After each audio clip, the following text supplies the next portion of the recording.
والله يا أمي شغلك والله خلي ضاق. طول النهار مشاكل مشاكل وواقف لي في صف أمه. يعني وصل بيها لحد الله يهديها إنه هي تقول له تعال أنت والبذورة ولا تجيب وداد معك. ومرة البذورة يروحوا ويرجعوا لي يطفشوني، ست سوت لنا وست فعلت لنا وست اشترت لنا وتخرب النظام وتخرب الوضع كله اللي انا ارتبه، وكمان يرجعوا لي الله لا يوريك عشان تنزلهم الحوش ويسقينوا حالتهم حالة. دي مشكلة حبيبتي، انت زعلانة عشان ستهم سوت لهم وستهم جابت لهم وودت لهم. اي جدة كده تسوي. بس يا امي انا عارفة هي ايش قصدها، هي قصدها تكرههم فيا وتخليني انا في النهاية البطالة. لا ما في جدة تفكر كده حبيبتي، ولا تاخذي في بالك هذه الاشياء. متى كلمتيها اخر مرة؟ يعني يا ماما انت شايفة الوضع كيف انا مشغولة، ويا الله انا بتصل بكم والله انا مقصرة معاكم انتوا كمان. يعني ما بتسألي عنها حتى بالتليفون؟ عليه يا أمي، أنا حبيبتي أنا أمك، أقدر أتحملك أقدر أراعيكي، لكن هي ما راح تقدر. ما تفتكري أيام جدتك الله يرحمها ولا ما تتذكري كنت صغيرة؟ تذكري كيف كنت أنا وياها دائما طول النهار مختلفين ومشاكل، وأبوكي إلين ما فكرت بعقل وقلت بدل المشاكل دي أسامحها، وأنا حاسة بإحساسها دحين كله، وتحسن الحمد لله كل شيء الله يغفرها. كنا نتمنى لهم الرضا إنهم يرضوا. لا تزعلي نفسك عشان ده الموضوع، فكري بعقلي، فكري كيف تكسبيها. والله يا بنتي تقولي بكرة أمك قالت تشوفي كيف احسي معك. يقول معلم الإنسانية صلى الله عليه وسلم: أوصاني ربي ب9، وذكر منها أن أعفو عمن ظلمني وأن أعطي من حرمني. ويقول رب العباد عز وجل: وإن تعفوا وتصفحوا فهو خير لكم. فهل هو خير من منطلق المثوبة من الله في الآخرة؟ نعم، ولكن الخير أكثر من ذلك.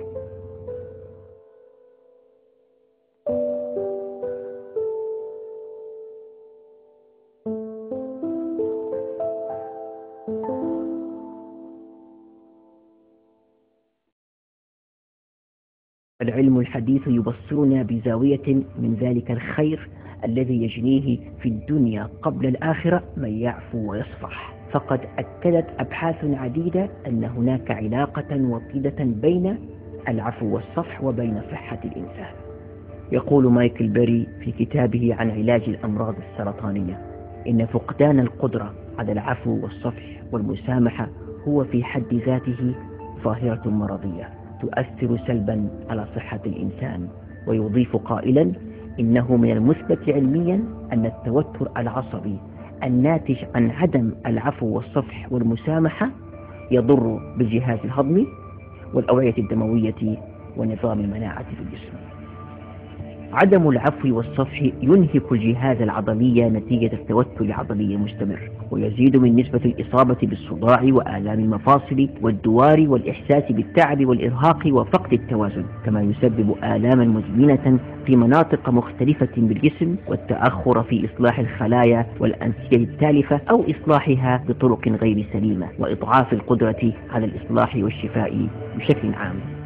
إن الأشخاص الذين يرفضون الصفح والعفو قد يعتقدون أنهم يعاقبون غيرهم، ولكن الوحيدين الذين يدفعون الثمن هم أنفسهم لعدم قدرتهم على العفو والصفح والمسامحة، وهم أشبه بالذي يتجرع السم ويتوقع بذلك أن يؤذي به غيره. يقول بعضهم: لكني لا أستطيع أن أعفو وأصفح فهو أمر غير طبيعي.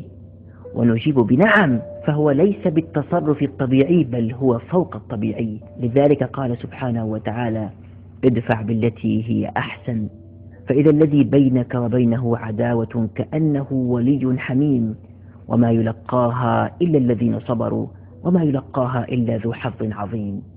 إنها عمل متعمد مقصود أن أتخذ قرارا بالعفو وأن أدفع بالتي هي أحسن امتثالا لأمر الله ورغبة في رضاه.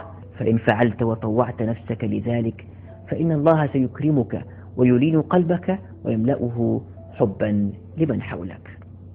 إن المشاعر السلبية مثل البغض وعدم العفو والصفح لمن نعتقد أنه ظلمنا أو حرمنا أو قهرنا تسبب تغييرا جوهريا في مسار طاقة الحب الطبيعية في الجسم، مما يؤدي إلى تغيير إفرازات المواد الكيميائية والإشارات الكهربائية في الجسم بشكل عام، وخاصة الموجات الكهربائية في الدماغ، مما يجعل الإنسان أقل قدرة على التفكير بصورة واضحة واتخاذ قرارات صائبة.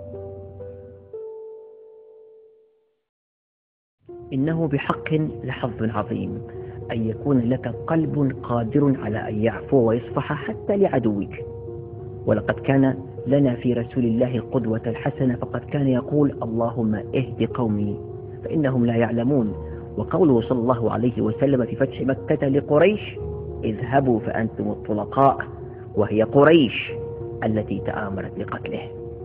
وعندما تدعو بالصلاح والهداية لمن ظلمك أو اعتدى عليك، فإنك ستشعر تجاهه بشيء من الحب والرحمة، ولكن يستحيل أن تنزع البغض من قلبك دون أن تضع شيئا مكانه.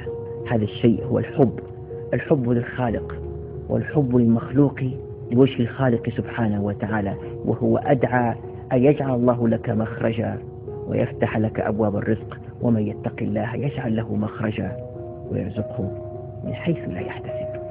معظم الناس عندما يصلون إلى مرحلة العفو والصفح فإنهم يصفون تغيرات في مشاعرهم وتصرفاتهم وسلوكهم وأفكارهم، ويشعرون بأن حملا ثقيلا قد أزيح من على أكتافهم، وتختفي لديهم الرغبة في الانتقام، ويفكرون بوضوح وصفاء، ويغمر قلوبهم الحب والحنان والرحمة.